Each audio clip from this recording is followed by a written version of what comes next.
embarrassing. Yeah, this game has a dedicated poop button. Hello, my name's the Retro Gaming Goose, and welcome back to another episode where I'm talking about weird PS2 games that came out. I've covered this one once before, that was mainly just an Instagram reel upload, but I'm talking about A Dog's Life. I absolutely loved this game growing up. Like, I think it's one of them games I had, no one else had, but I, love this game. I can't even remember where I got it from.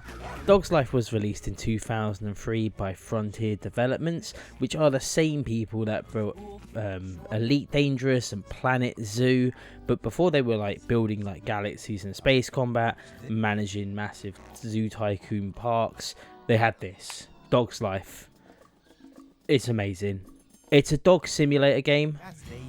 Not like Nintendogs, much better than Nintendogs, because there's puzzles, there's poo, and there's a surprisingly dark plot twist to this game.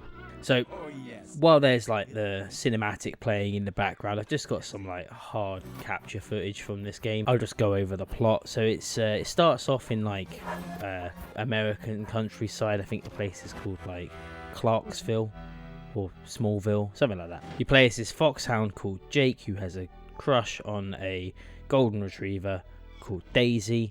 Daisy gets kidnapped, Jake almost gets kidnapped but escapes, and you spend the whole game hunting down the dog nappers and getting Daisy back. It's pretty straightforward.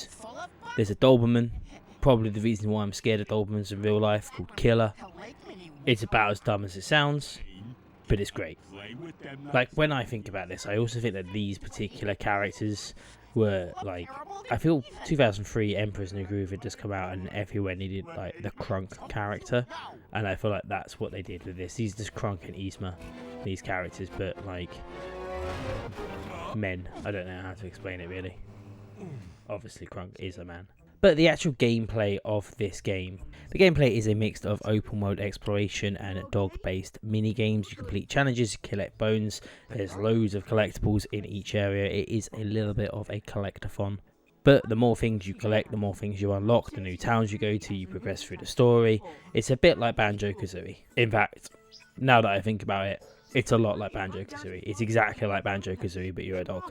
You have all these weird dog mechanics in the game, one of them called the Smell-O-Vision, which will probably pop up in a minute. Basically, it turns the world into a kaleidoscope of colours. You just press the triangle button. Each of these colours represent different stuff. You collect them, you get them, you unlock a certain amount of them to do stuff. I've just gone online and looked up what the colours mean. So the red apparently means food, green means human, yellow means other dogs, and brown, well, I think brown means poo. Because as you saw from the opening of this video, there is a poop mechanic. Your dog can poop, you can pick up that poop, you can even eat that poop. I don't know why. 2003 was a really weird time in gaming, but it's necessary. That's all I can really say. Does it feel necessary? I don't know. Is it funny? Every time it's funny. Poop is always funny. You can do other dog stuff in this game as well. You can bark at people, you can steal sausages, you can even possess other dogs. It's pretty cool. Basically, if you get enough bones, have more bones than other dogs, you can then possess that dog. I don't know if dogs can do that in real life. I don't think they can. Not from my knowledge, but we just don't know, do we? But there's 15 playable breeds of dog that you can have in this game. The first one's a Chihuahua and it's awful and it will make you think this is a pointless mechanic, but later on you get much better dogs and it's much you can do more stuff. If you've watched in this video and you've never played this game before, I'm going to go into some spoilers because this game came out in 2003. You've either played it or I've just convinced you to go and play it, so consider that your warning now that I'm going to talk about the plot if you care.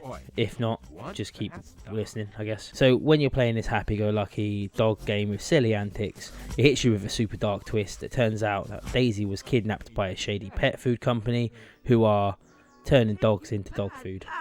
And it turns into almost like a horror game. The cutesy PS2 game takes a turn straight into dystopian horror. You got to sneak into this lab, you got to sneak past guards, you got to shut down the whole operation, and it's still this dog game. It just turns into Mission Impossible.